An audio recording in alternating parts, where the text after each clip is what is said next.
चला come on, चला, मी आता count आजी, करते. लवकर. चला, 10, अक्षय. 20, 30, 40, 50, 60. येऊ का? थांब सगळे लागतात. 80, हा.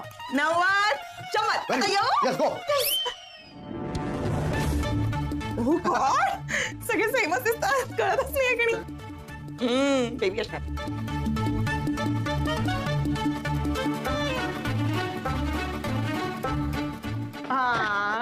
क्युटी क्युटी बेबी आहे. यार के तुझ्याकडून मला काहीच तक्रार नाही. तू मुळातच खूप क्यूट आहेस.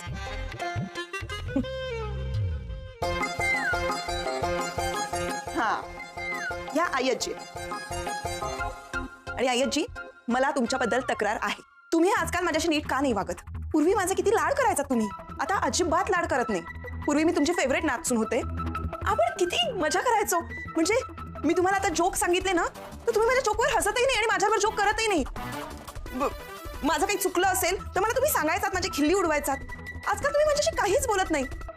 आयजी पूर्वी कोणीही माझ्याशी छान बोलायचं नाही, पण तुम्ही मात्र माझ्याशी छान बोलत होता. आता आता सगळे माझ्याशी इतकं छान बोलतात आणि तुम्ही अजिबातच बोलत नाही.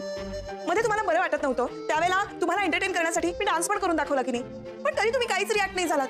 तुम्ही बोलतच नाही. जान्हवी हे तुझं चुकतं, तुला हे येत नाही, तू वेडी आहेस असं काहीतरी म्हणा ना, मग बरं वाटेल हो मला. पण मला माहितीये तुमचं ना आता माझ्यावर प्रेमच राहिलेलं नाहीये.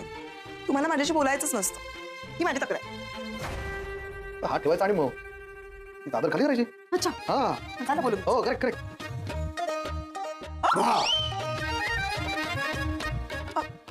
बेबी तू मग ओ मला वाटलं आई अजित खूप बोलून गेले का. So sorry. पण खरं बोललीस ना, मनातलं बोललीस. जान्हवी अजूनही तसंच प्रेम, तशीच आपुलकी आहे, जराही कमी नाही झालेली. पण झालंय काय की तू हल्ली अगदी शहाण्यासारखी वागायला लागलीस. त्यामुळे मला येता जाता तुझी खेचता येत नाही, हा प्रॉब्लेम झालाय. आई अजित गुडगल तर झालेच आहे हो मी, पण तुमचं आता माझ्यावर प्रेम नाही राहिलंय पूर्वीसारखं, हे खरं आहे. आणि ए वेडाबाई असं काही नाहीये. तुला माहिती आहे की नाही, आता या घरात माझी एक सून आहे, इतक्या नासून आहेत, पण त्यांच्यामध्ये माझी सगळ्यात लाडकी कोण आहे? खरंच का? आणि आम्ही असं नाही की तू पण आहेस, पण जान्हवीवर एक खास जीव आहे. आई अजित थँक्यू.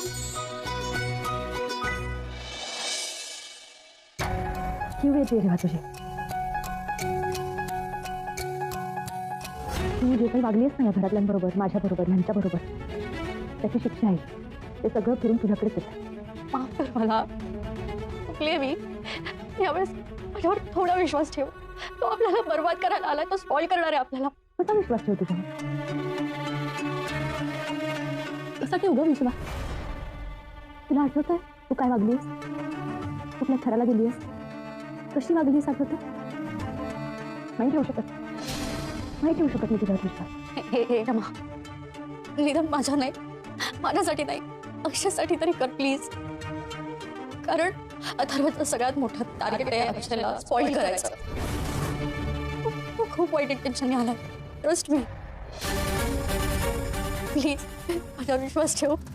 तू खूप त्रास देणार आहे आपल्या सगळ्यांना. मला अथर्वची खूप भीती वाटते. पास्टमध्ये जे काही झाले ते झाले, मला त्याच्यामुळे मला ते आठवायचं सुद्धा नाहीये. मला तो माझ्या लाईफमध्ये कुठेच नको आहे ना. मी त्याच्याबरोबर कुठला फ्युचर बघते. मला अथर्व माझ्या लाईफमध्ये नको आहे ना. तो खूप डेंजरस आहे. आता ऐक नाही तर पुन्हा वेळ निघून जाईल. अगं त्याला घरात नको ठेवलो प्लीज.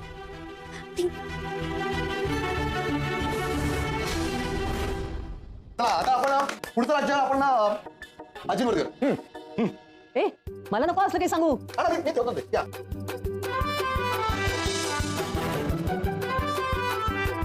अरे झालं की नाही, लपले की नाही सगळे? आजी ready? मी रेडी आहे. चला स्टार्ट. सगळे असे खडक दिसत आहेत.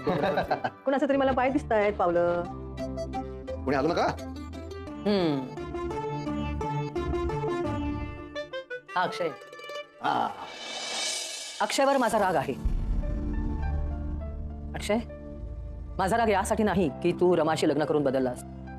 मला माहिती आहे माझ्याही चुका झाल्या, मी त्रास दिला तुला. पण अरे तुझी एवढ्या जवळची आजी मी, तुला कधी असं नाही वाटलं का की माझ्याशी येऊन बोलावं, मला सांगावं आजी मला हे पटत नाहीये, तू का अशी वागतेस? यासाठी माझा राग आहे. तू काही भांडायलाच यायचास माझ्याशी, कधीही शांतपणे बसून बोलायला आलाच नाहीस, मला विचारलंच नाहीस माझी कारण काय ती समजून घेतली नाहीस. आणि मग हळूहळू आपल्यातलं अंतर वाढत गेलं. पूर्वी काहीही झालं तरी पहिलं ना माझ्या डोक्यात याचं ते अक्षयचं. अक्षयला हेच सांगूया, अक्षयला सांगूया माझा विचार असा आहे, अक्षय मला बरं वाटत नाहीये. काही झालं की पहिला फोन मी तुला लावायचे, तसं आता नाही लावता येत.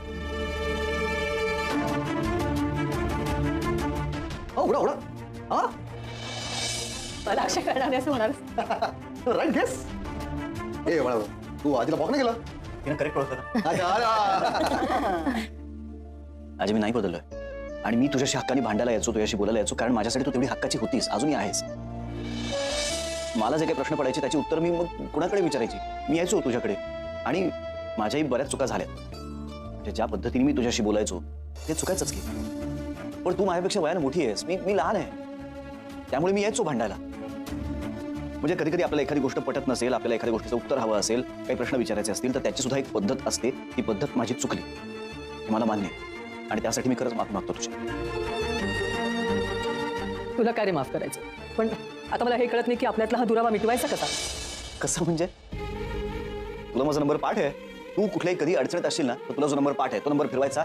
मी जगाच्या कुठल्याही टोकावर असेल ना, तर तुझ्यासाठी धावत येईल.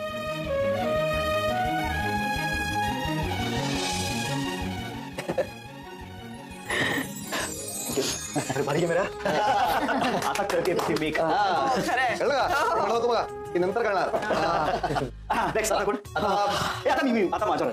Okay okay. आता ईश्वराचे. हा, सगळ्यांनी जागा बदलायची. जागा बदलायची. तो त्याने डोळे मिटल्यावर. ओके. 10, 20, 30, 40, 50, 60, 70, 80, 90, 100. येऊ का? चला. आलं का पुढे? अरे बापरे, धान्याची पुट्टी वाटत सगळे.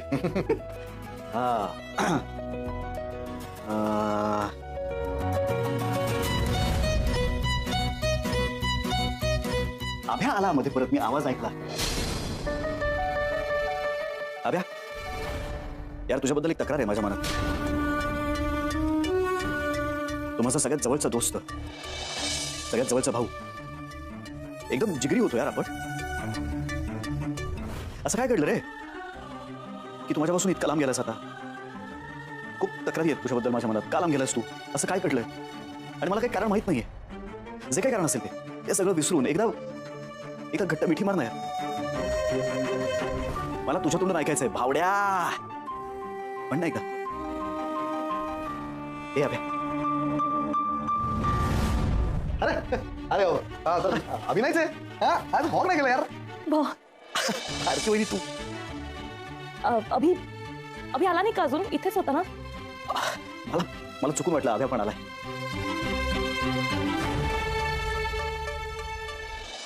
अक्षय, तू पण खूप लांब गेलायस आता. तू आधी जसा होतास तसा नाही राहिलेलास. किती दुटप्पीपणे वागतोयस तू. रेवाला फक्त त्रास द्यायला तू तिच्या एक्सला घेऊन आलायस इथे. तू इतक्या खालच्या थराला जाशील असं मला वाटलं नव्हतं कधीच. तू माझ्या मनातून पूर्णपणे उतरलायस आता.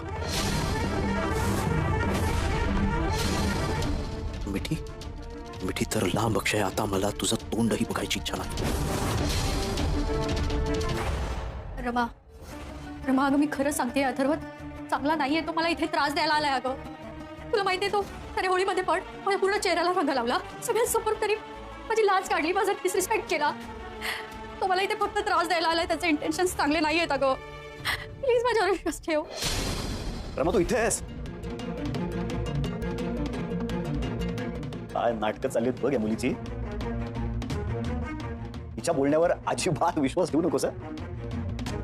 मला माहिती तुझा विश्वास नाहीच आहे, पण काय रडतीये, काय चेहरा केलाय बघ. आपल्याला माहिती ना हिने आपल्याला कसा त्रास दिला, ही आपल्याशी कसं वागली आहे. त्यामुळे अजिबात विश्वास ठेवू नकोस तिच्या बोलण्यावर. तिला जे काय मिळवायचंय ते मिळवण्यासाठी ती कुठल्याही थराला जाऊ शकते. तो माहितीये मला, म्हणून काय मी अथर्ववर विश्वास नाही ठेवणार. आणि तुम्ही नकाठी अथर्वला घरात आणून तुम्ही चुकला. एका मुलीला त्रास देणारा कधीच बरोबर असू शकत नाही. ही आपल्याशी कसं वागली हे विसरलीस का तू? काही विसरले नाहीये मी. व्यवस्थित लक्षात आहे माझ्या. इनडायरेक्टली तू रेवाची बाजू घेऊन आपल्याच पायावर कुऱ्हाड मारतीयस रमा. तो घाव सहनही कर, पण तुम्ही घरात निखारा आणलाय. देव न करो पण तो उद्या घर पेटवेल. ही तू जाणार असेल ना तर मी आपलं घर पेटवा. नाही, कधीच नाही. मी असं होऊच नाही देणार. मी जगातल्या सगळ्या स्त्रियांचा आदर करतो, पण तू आदर करण्याच्या लायकीचीच नाहीयेस तू. कळलं का? तुझ्याबद्दल माझ्या मनात अजिबात सहानुभूती निर्माण होऊ शकत नाही. हिच्याबद्दल मी चांगला विचार नाही करू शकत रमादेवी, कळलं? सतत खोटं नाटक वागून माझ्यावरती चारित्र्यहीन असल्याचे आरोप करून, माझं बाळ हिच्या पोटात वाढतंय असले घाणेरडे आरोप करून त्रित्वाचा पुरेसा अपमान केलेला आहे या बाईने. हो पण त्याची शिक्षा तुम्ही घरातल्या नका देताय. हिला शिक्षा द्यायला तुम्ही अख्खं घर उद्ध्वस्त करायला तयार झालात. हिचं चुकलंय ना, मग हिला शिक्षा द्या. मग त्याचसाठी मी त्या अथर्वला घरात आणलेलं आहे. हीच तिची शिक्षा असं समज. अहो पण रमा प्लीज, या मुलीसाठी तुम्हाला लग्न करायचा प्रयत्न करू नकोस. आपलं एकमत होणार नाही.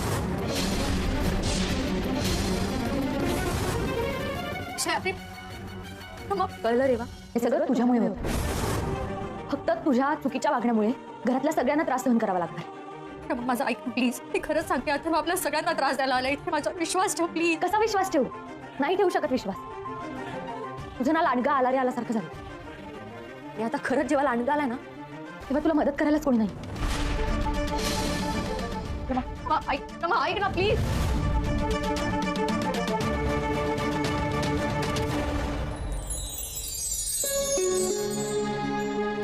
तू रोज पितोस का? या काइंड ऑफ. पण कुठलीही गोष्ट लिमिट मध्ये गेली ना, त्याचा त्रास होत नाही. बरं, ये गम भुलाने के लिए वगैरे नाही पिता मी. बरं ऐक ना, तू त्या रेवाला दारू पाजणार होतास, त्याचं काय झालं? ते काय नाहीच.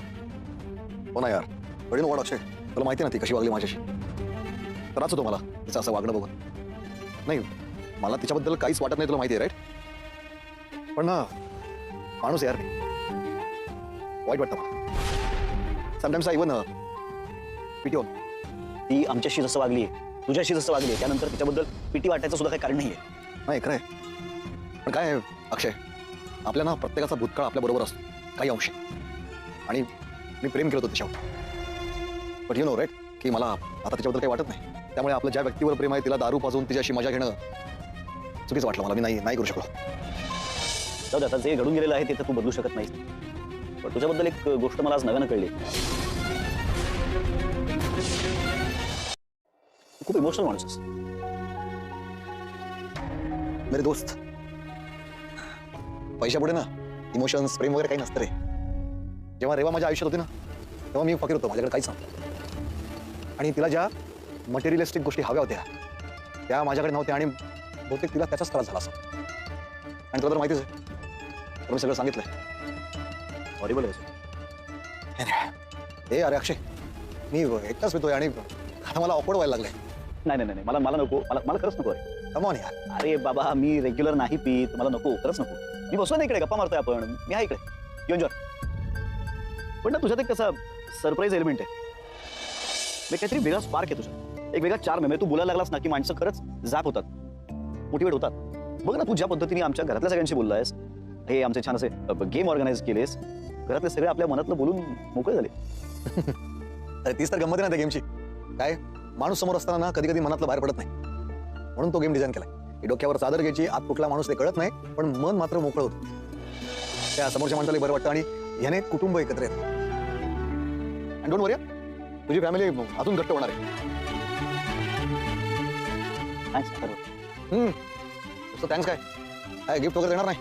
अरे बाबा, मी आता तुला काय कुठलं गिफ्ट देऊ आता? बरं चल ठीक आहे. तू माझ्या फॅमिलीसाठी आज इतका छान गेम ऑर्गनाईज केलास, त्यासाठी मी अरे बोल घेतो एक पेक तुझ्या बरोबर. बस ये होई ना बात. पाणी. अरे नाही अरे बाबा, वेळ आहे. अरे नाही अरे तू दर हे बाबा, पाणी. अरे तू नाही बाबा, पाणी भर. Cheers to our friendship.